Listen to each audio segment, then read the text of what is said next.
Gina, tell us a bit about how you've come to be COO of Nitro and your career in Silicon Valley. When Sam decided to move the headquarters of Nitro, which is Australian founded and still has an office in Melbourne today, when he decided to move the HQ to San Francisco, I just started helping out really in terms of just giving some guidance around sales and marketing. And before I knew it, I was kind of, found myself working 24/7 and doing two jobs. And so they offered me a role to head up sales and marketing.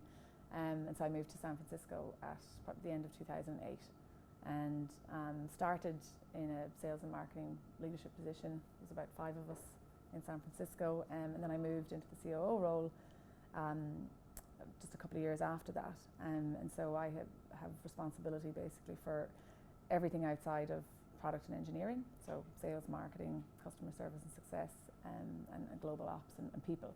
And how did Nitro come to settle in Dublin? Did you have a key role in deciding that Nitro would select Dublin for its operations? Yeah, I did, although I was very wary of having an obvious bias. So we did our due diligence and we looked at a few locations in Europe, really only 2 seriously, London and Dublin. And London just really wasn't a patch on Dublin in terms of what we were looking for. Like, we really wanted to establish an EMEA HQ, not just a remote office for service and sales, which so not just a big call centre on the outskirts of Dublin, but a true business operation with all functions of the business. And really London was too expensive for that, but also and one thing that I was genuinely pleasantly surprised by was just the level of talent here in Ireland. It was just blew us away. So we made the decision to select Dublin really over probably 2 main things, talent being the first, and then also our expansion plans. We knew we wanted to build a significant operation here, and while we do a lot of business in the UK and will likely have a sales office there, and we didn't see the same cost efficiencies in terms of building out a large-scale operation there.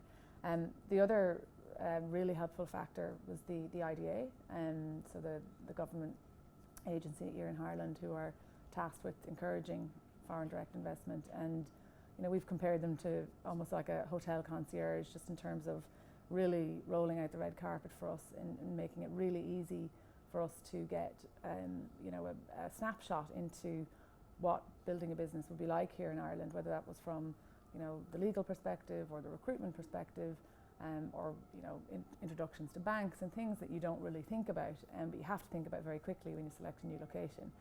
So that was really fantastic to have all of that information and to be able to make a decision that we knew was the right one from the get-go.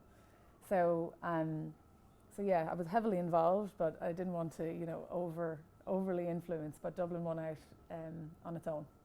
And in terms of you're COO of a fast-growing company, the whole area of document management, and we see Nitro being positioned as a competitor to, say, Adobe's PDF for their standard.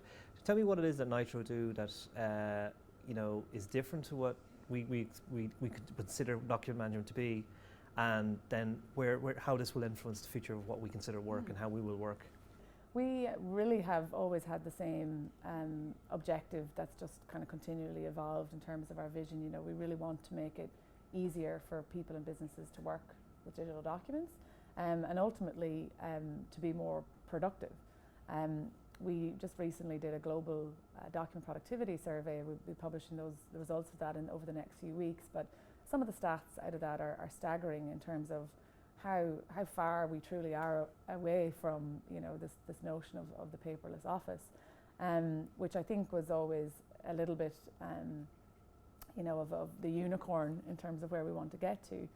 And so we basically are looking at businesses around the world and where they are wasting time, wasting paper, wasting energy, with these document challenges that everyone faces. They're universal.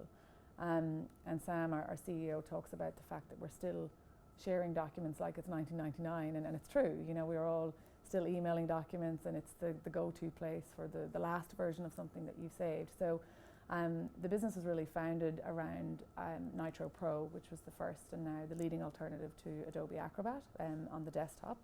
Our goal there was to provide a really easy to use tool that was affordable and available to all knowledge workers. So not just to, you know, a power user in accounting or legal. And so, you know, we often call it the missing piece of the Microsoft Office suite. So if you're using Word, you're doing things with PDF, then it's a tool that you should have in your toolkit. More recently, we launched Nitro Cloud, which is a complement and I suppose value add in addition to Nitro Pro and then some. And it's a really easy way to share, collaborate and sign documents. And you know, it's the sort of thing that we see businesses and users, once they use it, they never go back. So it's very rare that you'll have someone, well, it just doesn't happen. It would be kind of ridiculous to think of it that someone would say, you know, I prefer to print, sign with a pen, fax, or scan, email back in, or pop in the post, you know, in an envelope. And how does all that work with mobile? Is that, does that chime in nicely? Like most people could be out with their tablet or smartphone. And yeah, exactly. So you know, Cloud is mobile adapted, so you can sign on the go. I can show you that. It's pretty amazing that you can actually sign a document on your phone within seconds. It's secure, it's tracked, and there's a complete audit history, and it's much more secure than popping your signature on an envelope and sending it off in the mail. And tell me about Nitro's plans for Dublin, because you announced last year 40 people already. You've got to 40 people, and what are your plans then for further growth in the city?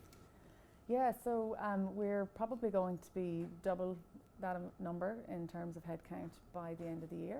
And you know, I think every time we mention this number, it gets bigger. You know, because we are finding such great talent, and the business is doing really well here. We had 50% year-on-year growth. Just in the year that we've been here. We've also established all functions of the business here, which is something that we wanted to do from the very beginning. So not just sales and service, but we now have a marketing team here. We've just started building out engineering.